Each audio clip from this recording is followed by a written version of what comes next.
Fine. Well, I'm sure they could find it still if they were trying hard enough. Okay, here we go. So, like I said, if you have a question, just make some noise so I can hear you. I'm going to get started. Luca, feel free to add anything as well. You know this stuff at least as well as I do. So, congressional debate. Obviously, you're all here for congressional debate.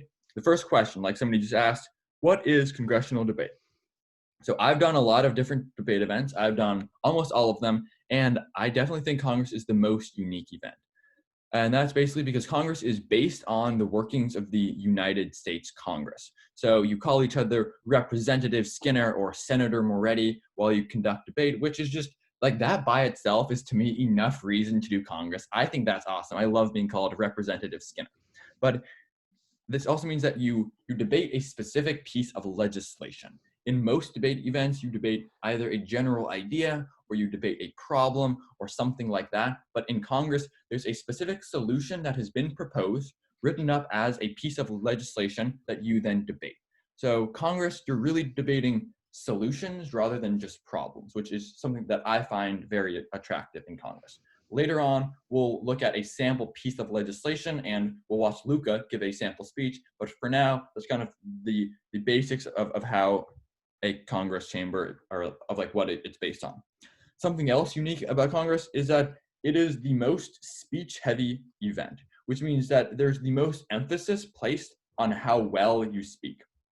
In almost every single debate event, it does matter the way you present the arguments you are making, but in Congress, it's really one of the most important factors. So there's a huge emphasis on like your presence in the chamber, the confidence you have while you're speaking, and it's very similar to kind of the way you would debate something in real life, which is something that I really love. I find often in debate you have this tendency to just have a list of facts that you read super fast, and I've always asked, when am I going to use that in real life? How is that a practical skill? Who's ever going to be convinced by me talking really, really fast at them? That's just not really how life works. But in Congress, the whole point is that you are presenting it in a speech the way you would talk to somebody if you're just having a conversation with them, that's to me one of the largest reasons why I wanted to join Congress was for that reason. So that's kind of the like basic what Congress is about. I want to break it down more specifically now, look at the actual structure of a Congress speech. Congress is obviously still debate, so you have the claim, warrant, impact structure. Hopefully you attended the earlier lecture on a general introduction to debate. If not, basically what it means is you make a claim, you give evidence to show why that's true, and then you explain why that matters. That's claim, warrant, impact. The round is still judged primarily on how effectively you engage in debate. So how good your claims are, how good your warrants are, and how important your impacts are. It's still debate. Something that Congress has that most events don't have is an introduction and a conclusion to your speech. So basically, rather than just starting your speech by jumping straight into facts, you're going to start off your speech with something more interesting, something more memorable. You might tell a story, a joke, a quote, anything that makes your speech more interesting to listeners. So for instance, at Stanford debate once, I wanted to start off my speech with something funny. And I remembered that, the Stanford prison experiment happened right on this campus. So I started my speech with, a mere 200 feet from here was the site of the infamous Stanford prison experiment. But the real prison experiment in today's round is forcing me to listen to all of the absurd arguments made by the other side in today's round. So that's something that I think super fun. You get to make jokes and just like meme around during debate. That's amazing. And Congress gives you an opportunity to do that. Towards the end of your speech, you always want to try and draw your content back to that introduction. So you start off with your story or your joke or quote or whatever, and then you tie it up and finish with that same thing. And I'm sure that's something that we'll see Luca do later on. Your speech is a total of 3 minutes long, which for most debate events is a super short time period. Like if, for instance, in like policy, you have like 8-minute speeches or something. I don't know. I don't do policy, but usually debate speeches are longer. Congress speeches are much shorter, much more manageable. You talk slower. You have a lot of time spent on your introduction and conclusion. So it's a lot less intense in some ways. Following your speech, like after you give your speech, then there is a 1-minute cross-examination period. So cross-examination is something that's pretty common to debate, but basically how it works in Congress is that because Congress is an individual event, just like the United States Congress, like you're debating from like not on a team, you're by yourself. So after you give a speech, then people who are in the chamber have 1 minute to raise their placards and be called on by the presiding officer, which we'll talk about in just a second, and they can ask you questions. The point of this is basically they're all trying to make you look dumb, and you're trying to make them look dumb by answering their questions in a cool way. So the whole goal here is basically just to fake confidence, and you'll be fine. If you act like you know what you're talking about, people will think you know what you're talking about. That's a great life skill too, by the way. And then another thing with cross-examination is that a lot of times people ask you a question, and if they're like doing it in a way to point out like you did something wrong or ask a question about your source, you could like be like, Senator, I believe that's a really valid point to make. I'd like to hear it in your speech, but for now, let's look at these specific issues. Then you circle back to something you reference in your speech. If you ever see like, for example, I'm not going to like get political here, but like, let's say you've ever seen Pete Buttigieg debate in the Democratic presidential debate and how he effectively just turned every single attack on him into an attack on someone else. That's like the most perfect congressional debate strategy when it comes to cross-examination. And we'll show you a bit of that later. Yeah, so basically when I first started doing Congress, I was really scared about the cross-examination thing because it's a room of 12 people asking you questions, trying to make you look stupid. But I soon found that cross-examination is actually the most fun part because you get to make other people look stupid in debate. And I think that is something that is totally incredible and one of the best parts of debate. It's super fun. There's a lot of like really good like outs. Like Lucas said, if somebody asks you a question that you don't really know the answer to. So cross-examination is not something you have to be scared of. It's something you should look forward to. Congress, something else that is unique about that is obviously because it is based on the workings of the United States Congress, you use something called parliamentary procedure. So this is just sort of a set of rules that you need to use to make the debate run smoothly. Part of the reason why you need that in Congress is because not only is each person on arguing as an individual rather than a team, but you can actually choose which side to argue. So you can choose whether you want to be on the affirmation or the negation of the topic. That is, as far as I know, the only time in speech and debate where that is true, where you can choose which side to debate on. And you can also choose when in a round you want to speak. In most events, it's a set order. This person speaks, then this person, then this person. In Congress, you can stand up whenever you want to speak. And there's somebody called a presiding officer who's another competitor who's just appointed to run the round and call on people and determine who gets to speak and in what order. There's a few general rules for determining who gets to go when. First, people who have spoken fewer times get to speak first. That makes sense. That seems fair. People who have spoken less recently also get to speak first. Again, seems fair. And all else being equal, the presiding officer just calls on somebody randomly. So it's just kind of a set of rules that you'll get used to super quickly. It takes less than one tournament to figure out all of parliamentary procedure. It's not that hard. And I think that is really cool because it gives you the opportunity, like I said, to have a lot more control over how you want to debate. You can choose at what point in the round you want to speak. You can start off the round, you can finish the round, you can speak on the affirmation or the negation. Congress is really great in that sense that you can kind of go in whatever direction you want with your speech. Just like any other debate event, you have to keep in mind kind of the three different types of speeches in the round. So first, there's the constructive speeches. That's just like a constructive in any other debate event. If you don't know what that means, that's basically just where you lay out all of the arguments you want to make supporting your side of the debate. That's something that we'll see Luca do later. He'll be giving a constructive speech. So you just lay out arguments that you want to make. Following the first speech on the affirmation and the first speech on the negation, you get into the rebuttal speeches. And that's where you start responding to what other speakers have said. So you just poke holes in their arguments, just like any other debate event. You say, this person said this, but they're wrong because of this reason. Something that's unique to Congress, again, a lot of unique stuff about Congress, is that you can actually refute your own side too. So you're arguing as an individual, not as the affirmation or the negation. So you'll speak in favor of one side, but you are not necessarily associated with all of the people on that side. What I mean by that is if you give a speech on the affirmation, you can say, hey, that previous dude who spoke on the affirmation, he was really dumb. We shouldn't listen to him. He was very, very wrong. Even though we're on the same side, I still think that speaker was wrong. So you can refute every single other person in the round if you want to. There are no limits on what you can do.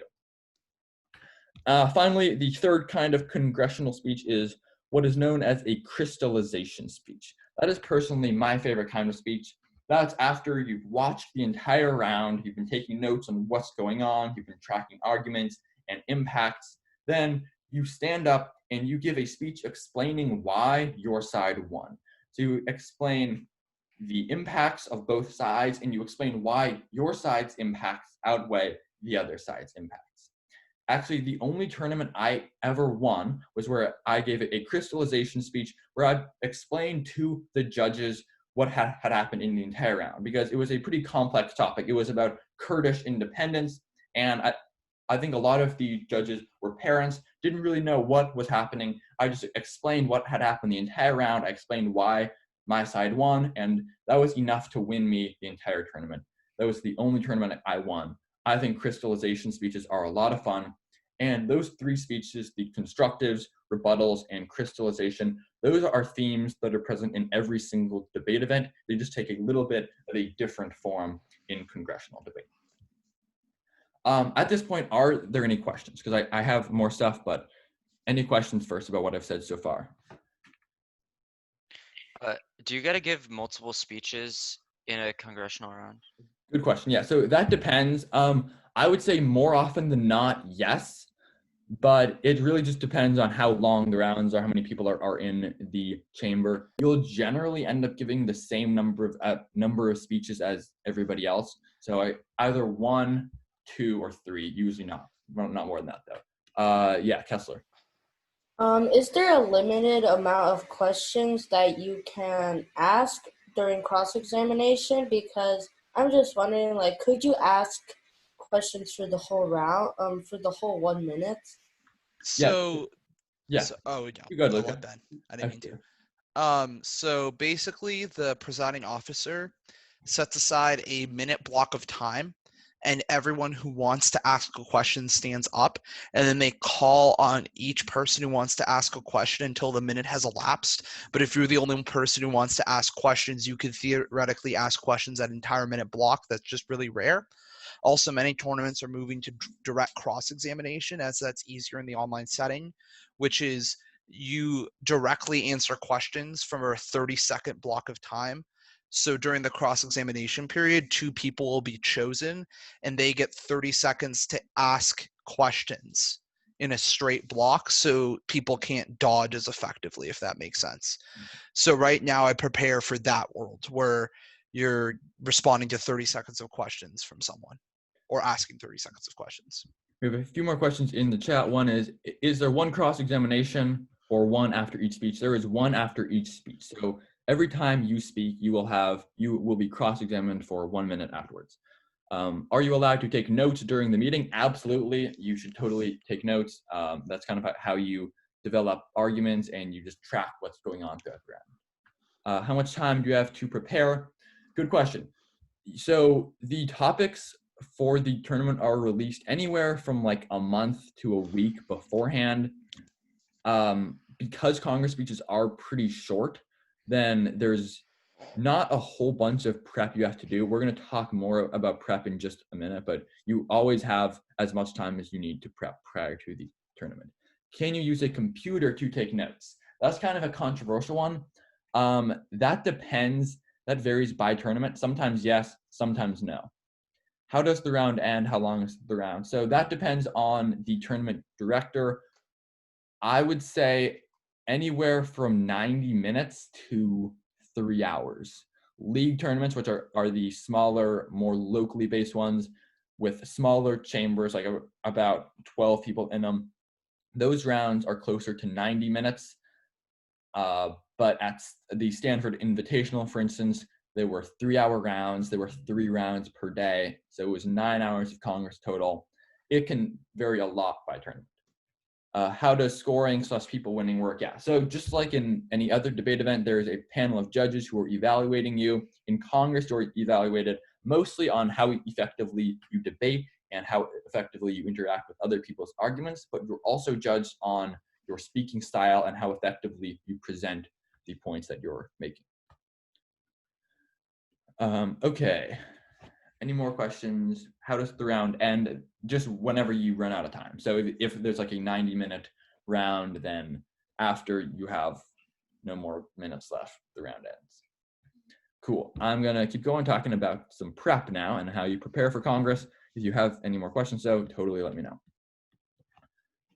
So obviously in debate, prep is where a lot of the learning happens. So the way you prep for a debate event greatly impacts the overall experience you have in debate.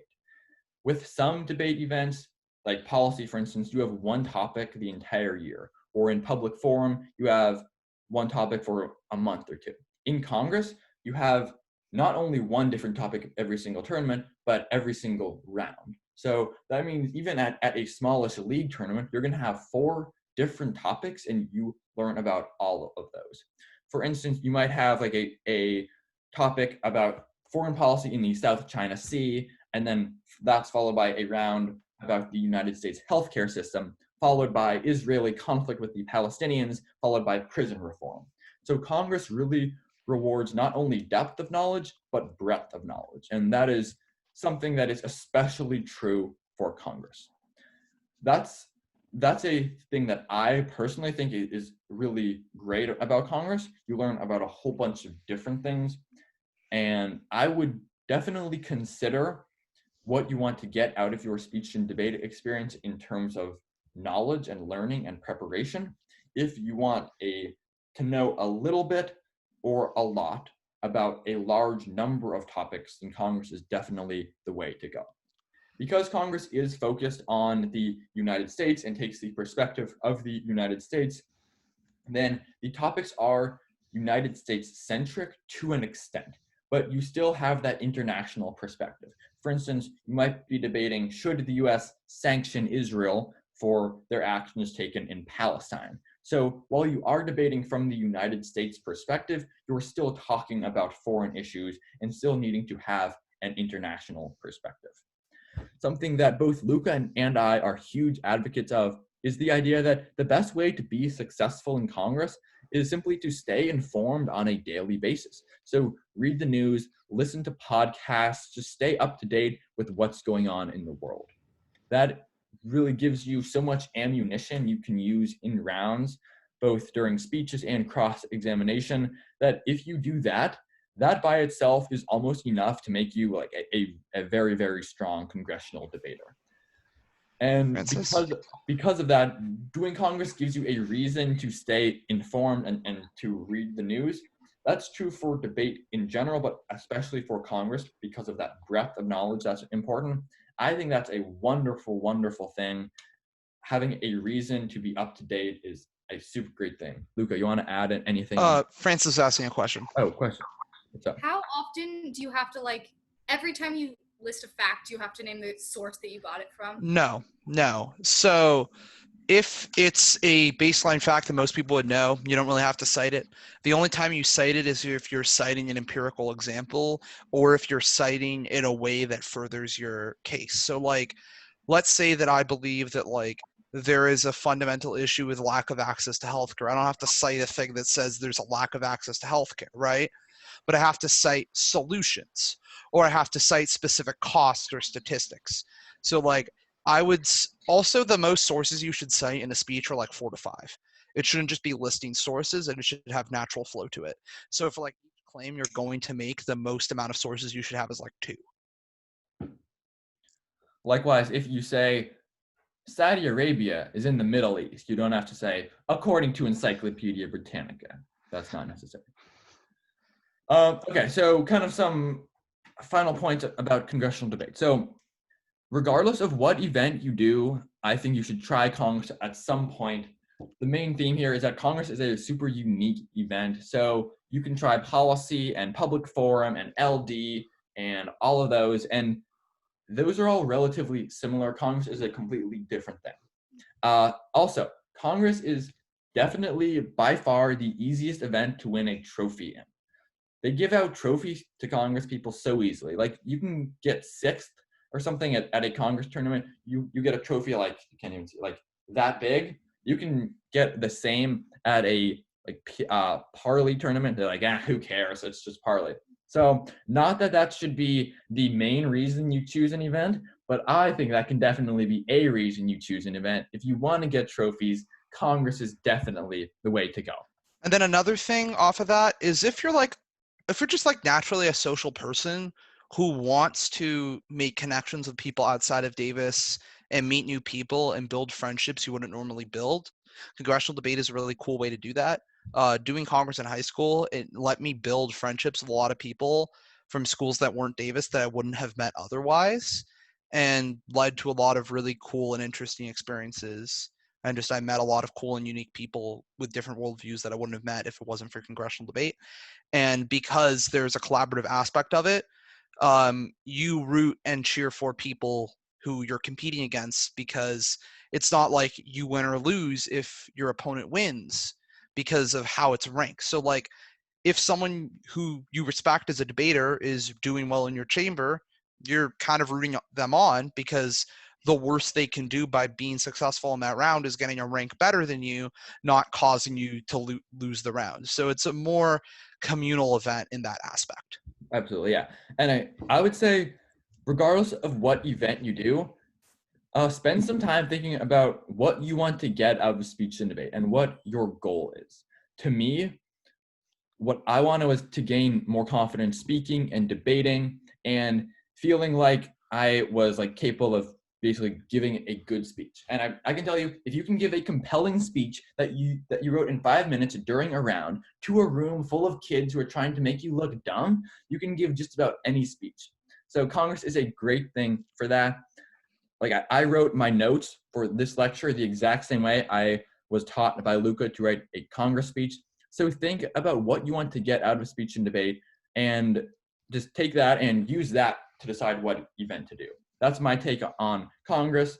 Any more questions first, and then we can get into Luca's speech. What do you do with your trophies when you don't want them anymore? I don't know. I couldn't tell you that because I want all of mine. Kessler, keep them, just put them. Oh yeah, that's a great answer. Yeah, you just keep them, put them somewhere else, and bring them out if you want them out of where you put it. Wow, that's deep. Also, there's just a giant stack and boxes in Ferguson's room of trophies people don't want, so you just bring them in there. Yeah. So we put them on the table. Question: what happens if there is a stalemate? Yeah, so in just about any debate event, I have a theory that judges never actually know who won, and they just guess randomly, like, oh, you 1, 2, 3. Judges don't really know half the time. So in that sense, there's kind of always a stalemate. That's why anything you can do to make yourself stand out is super helpful. Even a small thing like having a catchy introduction can mean the difference between you getting 3rd and 9th. So that's not really a great answer. Just you do what you can to stand out. Judges have to rank you in some order. They can't do ties. Do you write out your constructive speeches before a tournament? To some extent, yes. It depends somewhat, because even if you write out a super good constructive speech, there's no guarantee that you'll actually be able to give that speech, because if somebody else wants to give a constructive speech, then it's just randomly decided who goes first. So you do write out constructive speeches, but during the round, you have to be constantly changing them too. Like you could have an argument you've written, and then you have to convert that into being a rebuttal against somebody else's speech. So you do write them, but then you change them during the round. Another thing with congressional debate is you never write out a 3-minute speech. You never write out a speech word for word with the thought of giving it word for word. Every single speech you give is an extemporaneous speech because you have an outline with sources you pre-planned, and you may have a pre-planned intro and conclusion that you worked on, but your entire body paragraphs are just going to be the evidence you have and the impacts you have, and everything else is going to be extemporized. Like, you shouldn't give a speech that sounds rehearsed in round, because that basically means that you aren't being a dynamic debater and changing your arguments and changing what you're going to say as the round goes on. Because if you're the sixth speaker in the round and you're just reading a speech that was already written, that was basically what ends up happening is, like, I've judged rounds where that happens.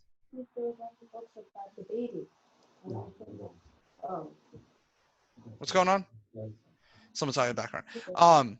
So, like, I've judged rounds where I've seen someone give a really good speech and they're the sixth debater on the affirmation, and it's really late in the round, and every single argument they're making was an argument that was already made.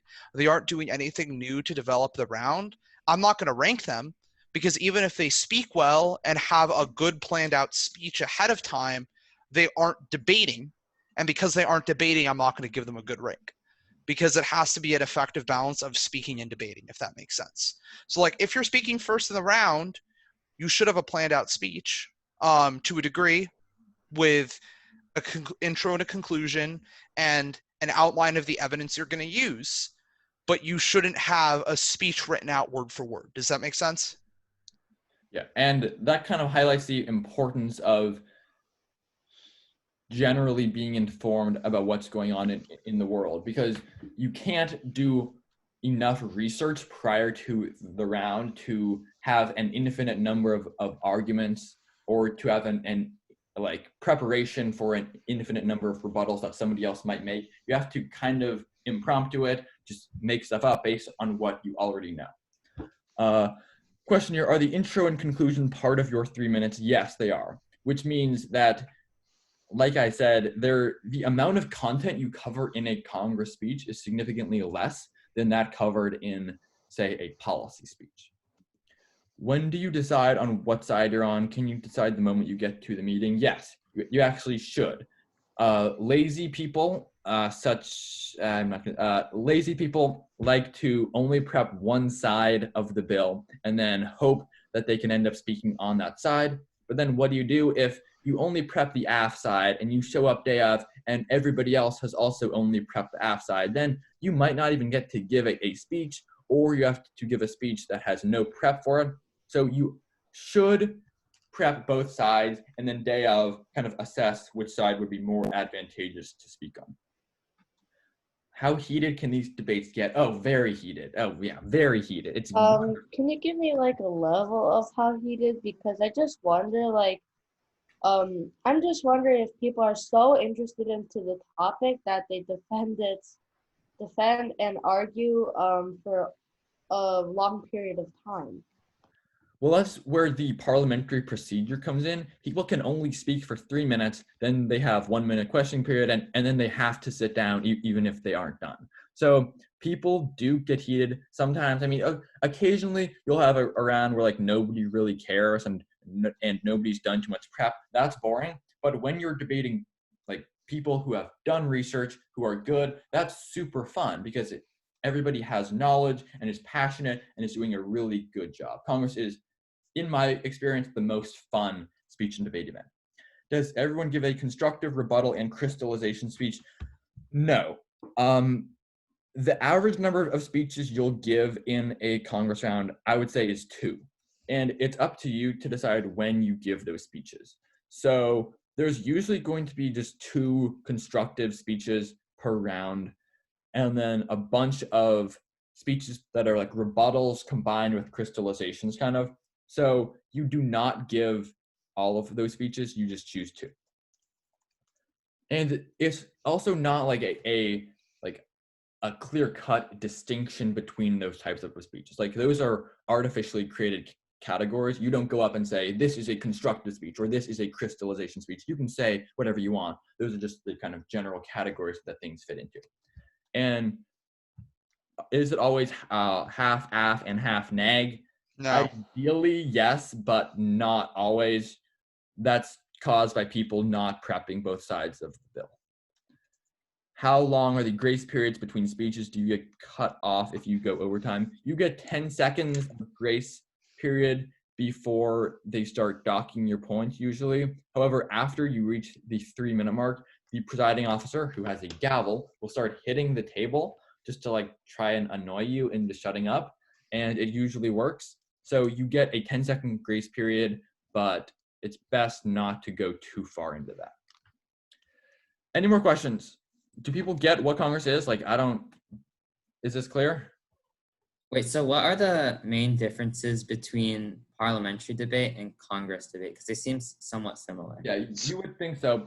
Luca, you actually know a lot more about parley, so why don't you take that one? So parliamentary debate is very different in that in parliamentary debate, number 1, you're given the side. Number 2, the speaking time's like 8 minutes and there's only 4 people in the room, right? So like parliamentary debate is a debate that's less based on evidence. Congressional debate's a debate that's much more based on evidence because you're given the bills ahead of time. And congressional debate is basically very similar to parliamentary debate in the aspect of speaking. But with parliamentary debate, there's less preparation that is needed of you, and you also go less in depth in your speeches as a whole, and you don't really go incredibly technical. You can go incredibly technical, where in congressional debate you never go technical. So parliamentary debate leads to a more shelled out debate as a whole with less overall evidence, whereas congressional debate is a less shelled out debate in that you only get 3 minutes of speech, but it's more shelled out in the form of evidence, right? So there's more of a debate about evidence and the understanding of evidence, whereas in parliamentary debate, that doesn't really matter. Also in parliamentary debate, you have to have a teammate that you work with, and that can always be difficult unless you have a really good teammate. Whereas congressional debate, it's you against the world. And also the difference between congressional debate and parliamentary debate is in parliamentary debate, if you make a technical error and cause your team to lose the round because of that technical error, you're done. But in congressional debate, if you make a technical error, you might lose 2 or 3 ranks, but that couldn't cost you a tournament. There's much more leeway in congressional debate when it comes to like being competitively successful. Because in parliamentary debate, there is you lose or you win a round. There's no middle ground, and in Congress there is that middle ground because it's ranks. And so after a round, a judge ranks the top 8 competitors in the round, and everyone else who wasn't ranked gets a 9. And then at the end of the round, at the end of the preliminary rounds, the top 6 to 7 people in ranks cumulative in the chamber make the final or semifinal round. So let's say you went like an 8, a 2, a 5, a 4, a 3, and a 6. That would be a cumulative score of like 35, and that's enough to break. Whereas in like parliamentary debate, to like make elimination rounds, you need to go like 4 and 2. So you can't lose more than 2 rounds. That's the difference. Cool. So this is what a Congress bill looks like. Teacher Diversity and Retention Act. They always start with, be it enacted by the Congress here assembled that. You can ignore that. That's just snobby Congress people trying to sound fancy.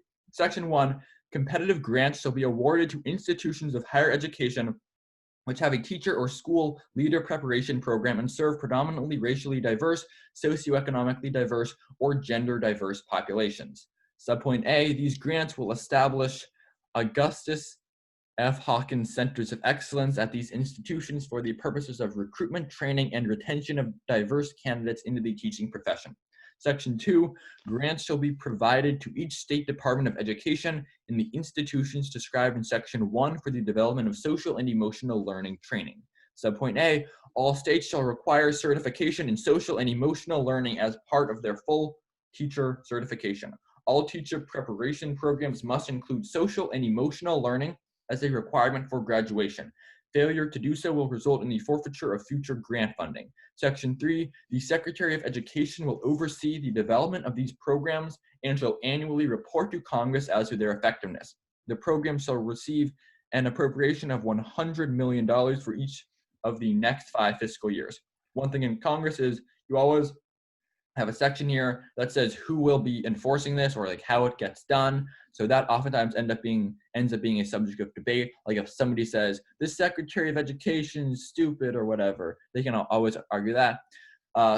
You have the time frame here, Section 4, this shall take effect at the end of the 2021-2022 school year. Section 5, all laws in conflict with this legislation are hereby declared null and void. So these last 3 sections, they're all pretty standard. You have who enforces it, you have time frame, and then this last part is almost always the same. Those are 3 good sources of argument. If you're going on the negation, saying we should not do that, you can usually find some ammunition in one of those 3 areas. So one thing that's really fun about debate is that the longer you do it, the more you're going to hear things like that, like things like debt don't matter. It's debaters coming up with these really interesting theories for like why debt is actually a good thing, or like you just hear a bunch of recurring arguments used in debate. The more you hear those, the more you can leverage them to your advantage when debating and say stuff exactly like what Luca just did. One final thought. This is the biggest secret I can give you to success at speech and debate is every single tournament, every single round, every single speech, just self-analyze and look at how did that speech go? What did I say? What should I have said differently? What should I not have said? What should I have said that I forgot? How could I have structured it better? Just always be self-analyzing your own speeches, your own arguments, and every single time make them a little bit better. That's really how you build up to having the greatness of Senator Luca Moretti. That is the biggest secret I can give you. And being able to just look at any speech you gave, even if it's irrelevant, and see where you made a mistake, even if both the judges gave you a 1, you know you can do better. That's the most important thing. That is, yeah. Question, Francis? How do you determine if you're representative or senator? So any tournament is senator unless stated otherwise. The only key difference is the how. So certain tournaments do preliminary rounds, you're a representative, elimination rounds, you're a senator. Some tournaments just do a senator across the board. Your chamber, you could be like, hey, can we just call each other senator to make it easier? The only time it's an actual difference is the national tournament, which a little history lesson. The national tournament for the longest time was the only place they did congressional debate. And they had a House and Senate at the national tournament still, because it was supposed to represent the House and the Senate when it was founded.